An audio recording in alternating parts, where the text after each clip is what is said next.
सदन लॉबी से आई, ये सब सुप्रीम कोर्ट का पार्ट में पढ़ रहा हूं। तो ऐसे में केजरीवाल जी को बुलाया जा रहा है अगर ईडी के द्वारा, तो हाय तौबा क्यों मची हुई है? इसमें भाजपा का कोई संबंध नहीं है, एक भी नहीं है। जैसी करनी वैसी भरनी, जो आपने किया, और मैं उसको स्ट्रेट अवे अगर प्रश्नों के रूप में रखूं तो पहला सवाल, आपने एक्साइज पॉलिसी जो जीए में बनाया उसको बदला क्यों? क्या कारण थे? नंबर एक। और बदला तो क्या ग्रुप ऑफ मिनिस्टर्स का कोई रिकॉर्ड है क्या बदलने की मीटिंग का? या जो नायर साहब लेकर के आए उसी को मान लिया? नंबर तीन, 7% से 12% क्यों किया? और नंबर चार, अगर आप इतने ही विश्वास था आपको अपने ऊपर, तो एक्साइज पॉलिसी को 10 महीने में खत्म क्यों कर दिया? तो क्या हम मान के चले कि गोवा का चुनाव था, आगे पंजाब का था, तो हमारी मदद करो, हम तुमको एक विंडफॉल गेन करवा देंगे, पकड़े गए तो स्क्रैप कर देंगे, नहीं पकड़े गए तो हरी हरी। यही तो है ये पूरा मामला। इसलिए भाजपा का इससे कोई संबंध नहीं है, यह कानून की प्रक्रिया है। Let me clarify very clearly that the BJP has nothing to do with this whole scam at all. It is the entirely deed and misdeed and corruption of the Aam Aadmi party, the leader, the chief minister, the deputy chief minister and other associates.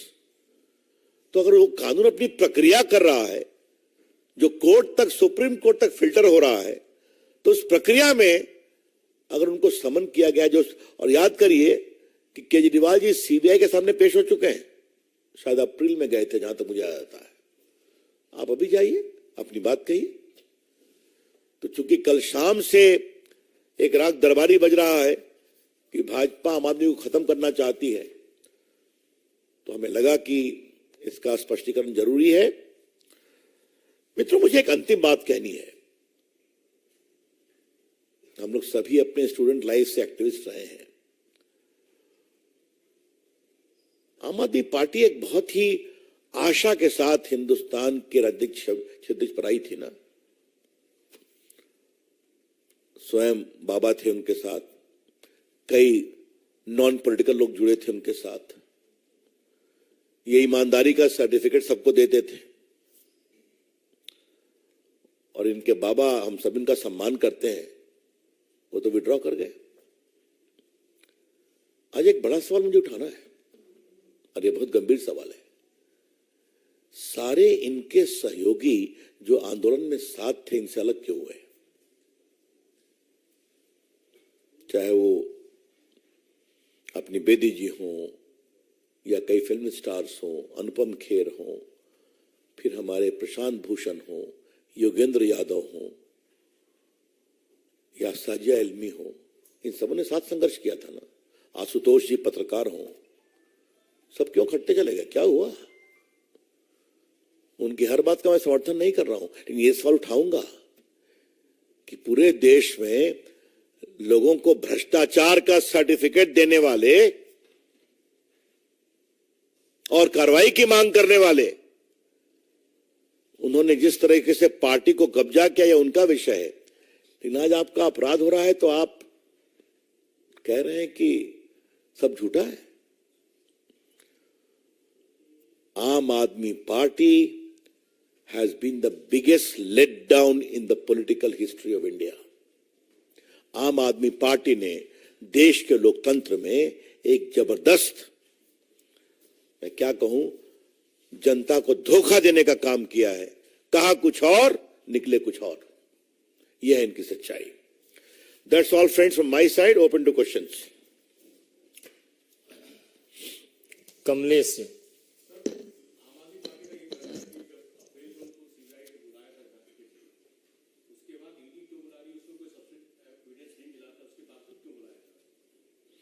ये तो उनका कहना है ना, chargesheet पढ़ लें, ED की भी पढ़ लें, सीबीआई की भी पढ़ लें।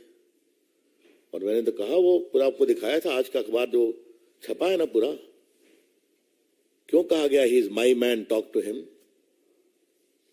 ये क्या है? क्यों उनके घर में बैठक हुई और सेक्रेटरी को कहा गया कि पुरानी रिपोर्ट छोड़ो, यही रिपोर्ट चलेगी?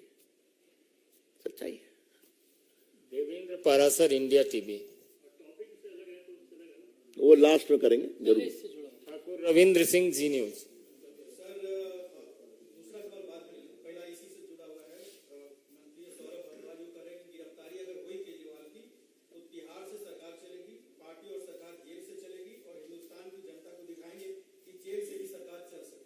ये कौन सी नई बात है भाई? सत्येंद्र जैन का इस्तीफा कितने महीनों के बाद दिया गया? 2 साल के बाद इस्तीफा दिया कि नहीं दिया गया? 1 साल के बाद। मनीष सिसोदिया कितने दिन के बाद किया? उन्होंने खुद किया है, तो कोई नई बात नहीं है, ये उनका आचरण बता रहा है। इस पर कोई ये भी एक नई परंपरा है। अभी तक देश में कोई किसी पार्टी का आप जेल गए तो आपको इस्तीफा देना पड़ता है ना। पता नहीं आपको याद है कि नहीं, रविंद्र राव आप तो बिहार से हैं, लालू जी को भी इस्तीफा देना पड़ा था ना चारा घोटाले में, याद है कि नहीं? वह दिगर की पत्नी को बना के गए, वो इस्तीफा देना पड़ा था ना। तो अगर ये इसमें भी नई परंपरा स्थापित करना चाहते हैं तो अच्छी बात है।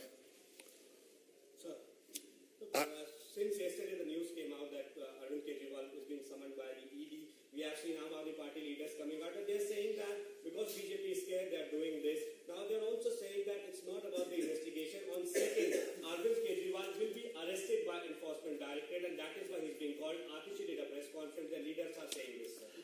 I'm not sitting here to give reply to all the comments. The party is holding a press conference at the national level to clarify the point that the BJP has nothing to do with it. It is a part of the legal process which has come about because of the folly, corruption, deeds and misdeeds of the government headed by Mr. Arvind Kejriwal. Amod Rai. Sir, Aam Aadmi party अभी भी press conference कर रही है और उसका कहना है कि ये सरकार जो कर रही है ये तानाशाही का अंत होने वाला है और जिस तरह से अरविंद केजरीवाल उनकी पूरी टीम को दबाया जा रहा है और साथ ही जिस तरह से फोन हैक किए जा रहे हैं, ये दिखाता है कि कहीं न कहीं सरकार पूरी तरह से तानाशाही कर रही है। अब ऐसा है कि ये जुमला बन गया, छोड़ दीजिए। अब इसका हम क्या जवाब दें? चुनाव में आप हारते हैं तो फिर चले आते हैं। अभी फिर अनिल जी, वो गुजरात में हम लोग थे तो उतरे थे ना, हर काफी लोगों को उतारा था, एक भी जीते थे कहीं पर? क्या हुआ था? उत्तराखंड में तो पार्टी अध्यक्ष